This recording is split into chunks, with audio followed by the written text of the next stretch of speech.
Salut à tous. Donc on va parler aujourd'hui de Spider-Man New Generations. Excusez-moi, il y a eu un blanc, parce que j'ai voulu dire New Régénération. Non, c'est Génération tout court. Donc New Generations. Super accent anglais.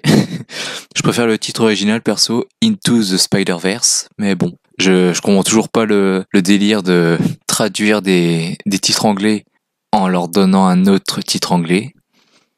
Faudra m'expliquer un jour, mais bon, s'ils veulent, hein, c'est leur délire. Réalisé donc par Peter Ramsey, qui est le seul des trois réalisateurs à être connu, parce que les autres c'est Bob Persichetti et Rodney Rothman plutôt, parce que c'est TH. Et donc Peter Ramsey est le seul à être connu parce qu'il a réalisé les 5 légendes.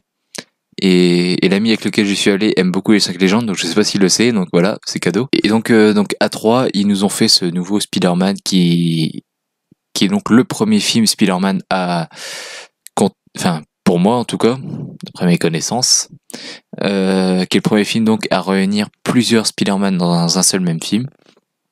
Et si vous avez écouté ma critique sur Venom jusqu'au bout, parce qu'à la fin de Venom, il y a une scène post-générique qui concerne ce film. J'en attendais beaucoup de ce dessin animé au départ, en début d'année, quand j'ai appris qu'il allait sortir. J'avais très envie de le voir. Quand j'ai vu la scène post-générique de Venom, je me suis dit, je sais pas dans quoi ils vont partir, mais j'apprécie pas ce que je vois déjà. Hormis hormis la pierre tombale avec marqué Peter Parker dessus. Quand j'ai vu ça dans la scène post-générique, je fais oh putain. Déjà, ils ont des couilles, déjà de l'annoncer comme ça, et puis je trouve ça intéressant, parce que c'est quelque chose qu'on a vu dans aucun film, à la mort de Spider-Man, il me semble. C'est dans le 2, il démissionne à un court moment, mais il meurt pas dans aucun film, il me semble. Je crois pas. Mais dans les deux d'ailleurs, parce que dans The Amazing Spider-Man aussi, vers la fin, il abandonne avant de revenir. Mais donc la mort, ça a jamais été traité de ce personnage-là. Enfin, en même temps, la mort de personnages de comics, à part dans les X-Men, Superman, enfin dans les X-Men et Superman, hein. Il y a pas beaucoup de personnages de comics qui meurent dans les films, je crois. Avengers 3 aussi, bien sûr. Quand je sais plus de pas y penser, mais bon voilà. Et puis quelques Marvel ici et là, mais bon. C'est vrai que les morts des personnages, de gros personnages, souvent c'est pas vraiment traité, et là pour le coup, bah c'est assez traité par-dessus la jambe, enfin pas par-dessus la jambe, parce que par-dessus la jambe c'est-à-dire que ça a été bâclé, mais on s'en fiche quoi, parce qu'il y a plein d'autres Spider-Man, donc c'est pas très grave au final. Mais donc du coup voilà, ça c'est un point que j'avais aimé et que j'attendais de voir du coup. Donc qu'en est-il de mon avis? Ben je suis pas emmerdé déjà, j'ai passé un très bon moment, j'ai eu plein de surprises au niveau de pas de l'histoire, mais de ce que le film donne. Donc je vais en parler plus tard. Et, et globalement, oui, je vous encourage à aller le voir. Pas forcément avec votre enfant, ou si vous êtes enfant. Si, je pense pas qu'un enfant regarde mes vidéos, mais voilà, si un enfant dans votre entourage veut le voir, bah c'est tout à fait approprié. Et pour les adultes aussi. Voilà, donc j'ai plutôt bien aimé. Je compte le revoir aussi. Je compte me l'acheter.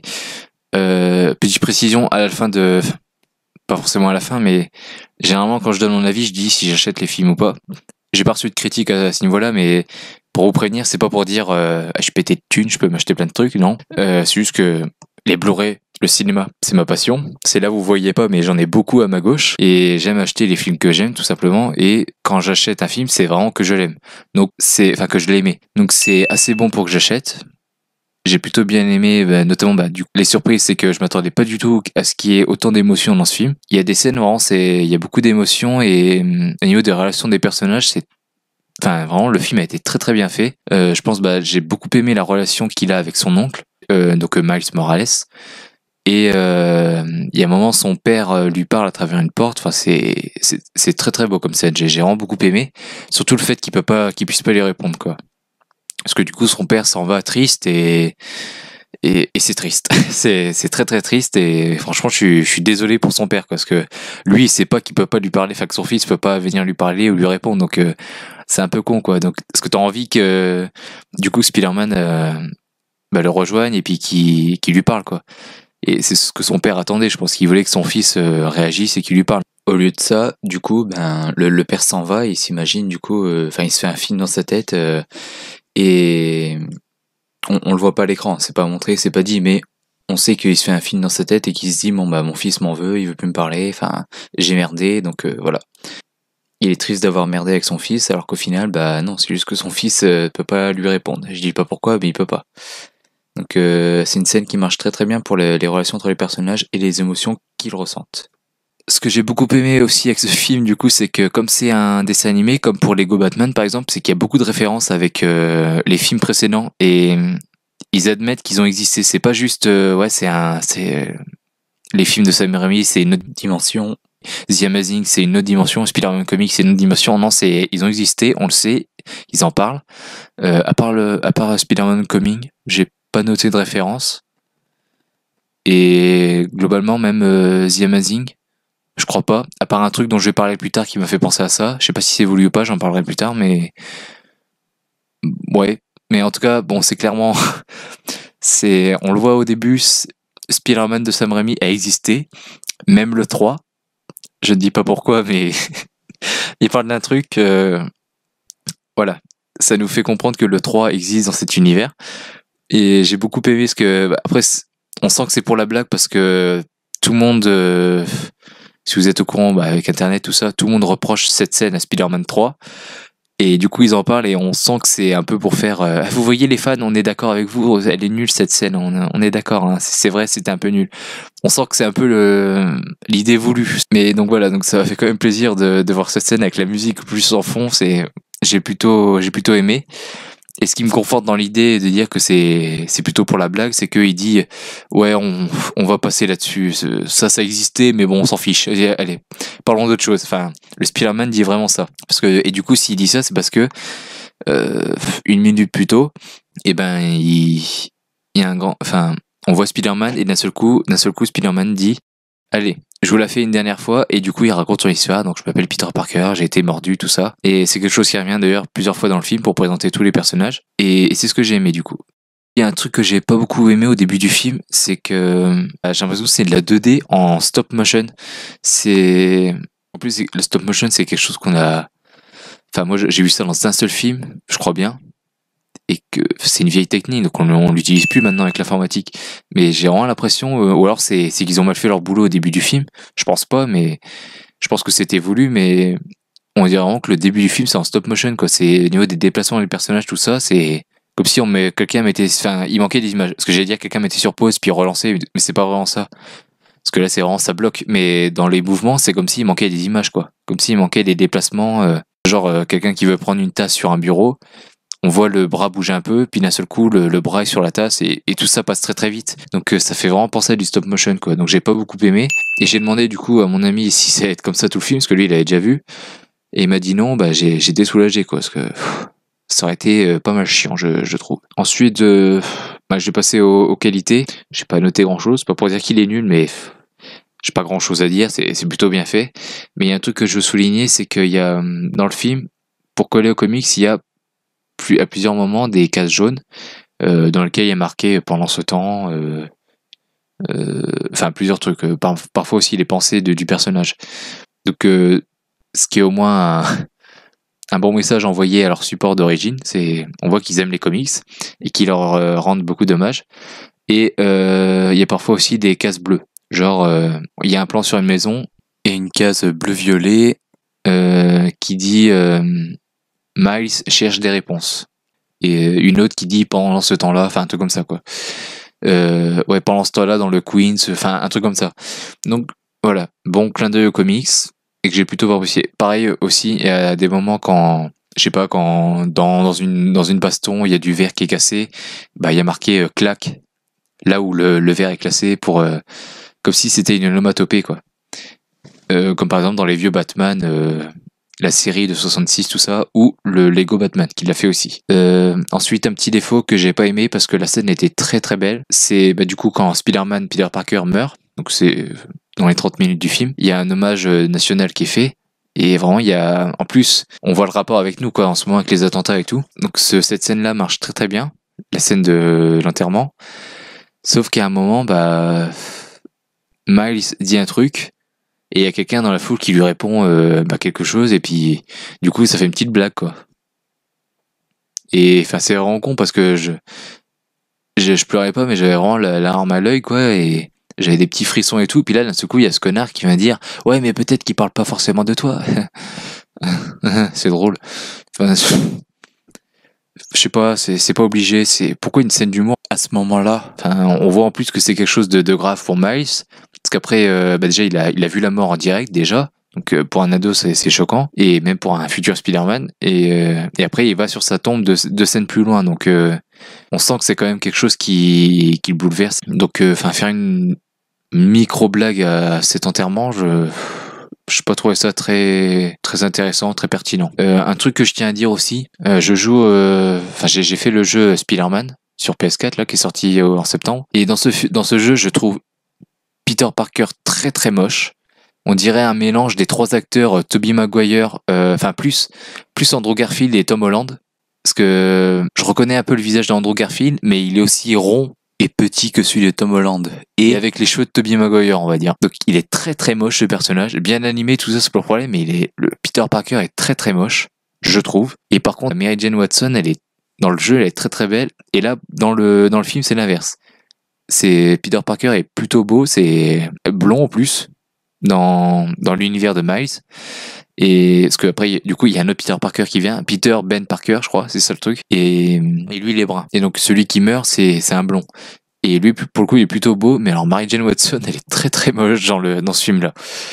Et donc voilà, bon, on s'en fiche, hein, mais voilà, c'est un détail, mais c'est quelque chose que j'ai relevé. Un truc aussi que je tiens à dire, c'est, je tiens à demander votre avis.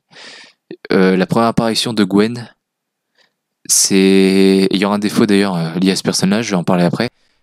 L'apparition de Gwen m'a fait beaucoup penser à non, pas la première du coup, mais le premier échange entre Gwen et Spider-Man dans The Amazing Spider-Man 1. Donc réalisé par Mark Webb, sorti en 2012, quand il affronte le lézard. Il y a un moment, Spider-Man, Peter Parker défend un petit qui se fait tabasser au lycée par Flash. Et du coup, juste après, Spider-Man se fait tabasser par Flash. Du coup, après, il va en classe. Et Gwen se tourne vers lui et dit « J'ai beaucoup apprécié ce que t'as fait pour lui, c'était courageux, tout ça. » Enfin, stupide, mais courageux. Et là, dans ce film-là, il y a à peu près la même scène. C'est pareil, il arrive en retard, il fait rire un peu tout le... Non, il fait pas... Non, justement, il fait rire personne. C'est ça le truc. Mais il fait une blague, il fait rire personne. Et elle, du coup, elle se met à rire parce que... c'est gênant, quoi. Il y a un silence et tout. Donc, du coup, cette scène marche plutôt bien. Et donc du coup il s'assoit à côté d'elle et la rangée d'à côté et du coup pareil voilà elle se tourne vers lui et fait j'ai beaucoup aimé ta blague. C'est à peu près la même scène donc je sais pas si c'est un clin d'œil furtif ou caché, je sais pas, ou un petit hommage, une référence, je sais pas, ou que c'est pas voulu, peut-être aussi, mais j'ai trouvé que ça ressemblait beaucoup à cette scène-là. Donc du coup, j'ai aimé ce personnage. Reste qu'il y a un truc, c'est que comparé aux autres personnages, aux autres Spider-Man qui sont dans le même univers, qui rentrent dans cet univers-là, elle est rentrée dans cet univers, mais en traversant le temps, contrairement aux autres. Aux autres, ils arrivent dans le présent, voilà quoi. Alors que elle arrive une semaine avant que tous les autres arrivent, quoi. Et alors d'une, peut-être que j'ai pas suivi, hein, mais d'une, comment? Et deux, qu'est-ce que ça apporte? J'ai pas compris. Surtout qu'en plus, ça crée une incohérence. Parce que la meuf, voilà, elle est transportée, elle change d'univers, et au lieu de s'en inquiéter, d'essayer de trouver une solution, non, elle va en cours. Ce qui est un peu illogique, quoi, dans le comportement, elle a pas l'air très inquiète. Elle est motivée dans le combat, c'est sûr, elle veut trouver une solution pour rentrer chez elle, mais le fait qu'on la voit en cours tranquille, ça crée une incohérence, je trouve. Et je comprends pas pourquoi, du coup, peut-être qu'ils ont voulu faire une romance et qu'ils ont changé d'avis les dernières minutes, je sais pas, mais... Et puis même ça, de toute façon, c'est con. Parce que dans tous les cas, elle, à la fin du film, elle retourne chez elle, dans son univers, donc impossibilité pour elle de revoir Miles Morales. Donc c'est un peu con. Moi, ce que j'aurais fait, c'est de la faire appartenir au même univers que Miles Morales. Ça, peut-être que ça aurait pas respecté les comics, mais au moins, il y aurait eu une romance. Je suis pas en train de gueuler parce qu'il n'y a pas de romance, mais je veux dire, au moins ça aurait fait... il y aurait eu un sens au fait que, que Miles Morales la rencontre avant les autres. Il y a un petit choc quand il découvre que c'est Spider-Gwen. Et puis voilà, après, ils sont associés, enfin, ils travaillent ensemble, et puis à la fin, ben, ils sont amoureux. C'est peut-être classique, c'est peut-être déjà vu, mais au moins ça tient la route, contrairement à ce qu'ils ont fait dans ce film, je trouve. Et enfin, dernier bon point, du coup, je vais finir là-dessus, la musique est excellente. Que ce soit la musique composée, notamment la musique du méchant, qui est pas là tout le film, et pareil, il y a un retournement avec ce méchant-là, je m'y attendais pas du tout. Et donc, la musique qui a été faite pour ce personnage-là est très très bonne. J'ai vraiment beaucoup aimé son thème, à lui. Et il y a une musique que Miles Morales écoute au début, la première scène où on le voit, et à la fin du film, la toute dernière scène. Hein. Et j'aime beaucoup cette musique. Donc en termes de musique additionnelle et musique composée, les deux se valent. Donc je crois que j'ai vu son nom, c'est Michael Pemberton, je crois. Un truc comme ça. C'est Pemberton, j'en suis sûr. Mais Daniel Pemberton. Donc un nom très anglais. Et j'ai été vérifié, il est britannique, donc voilà, il porte bien son nom. Donc Daniel Pemberton, il a fait du très bon boulot. Ça me rassure, quoi, parce que la musique était un peu morte ces dernières années. Pour moi, le dernier thème que j'ai beaucoup aimé, il y avait Avengers, mais il y a aussi le thème de Wonder Woman. Et voilà. Donc globalement, je vous invite à aller voir Spider-Man, ce Spider-Man-là. Je compte le revoir, même si c'est pas urgent non plus. J'ai vu une fois, là, c'est très bien. Ce sera pas un achat urgent, c'est sûr. Je vais privilégier plein d'autres films. Donc voilà. Et je suis même globalement un peu dégoûté de l'avoir aimé, parce que si je l'avais pas aimé, j'aurais pu conclure en disant mais de toute façon, ça aurait été sûr que j'allais pas aimer parce que le personnage principal est noir. Donc, étant blanc, c'est impossible pour moi de m'identifier à un personnage noir. Donc là, vous voyez peut-être pas où je veux en venir, mais c'est le discours que beaucoup de noirs, de féministes, j'ai rien contre les noirs, mais parce qu'il y a des gens, il y a des noirs qui nous font pas chier, il y a des femmes qui nous font pas chier, mais il y a les féministes et les Black Lives Matter, je sais pas quoi de merde là, qui nous font chier aussi. Enfin, les gens qui se disent opprimés, je veux dire, ils sont toujours victimes de racisme, ok. Mais de là à vouloir instaurer des quotas dans le cinéma, mais allez vous faire foutre, quoi. Juste, allez vous faire foutre. Parce que j'ai vu, donc je dis ça parce que le Spider-Man là, il est sorti mercredi dernier, donc c'était le 12, je crois, et le 11 décembre, à midi et au soir, au 19 et 12h45 quoi, ils l'ont passé aux infos pour dire ouais, il sort demain, enfin voilà, allez le voir quoi. Et donc ils ont interviewé le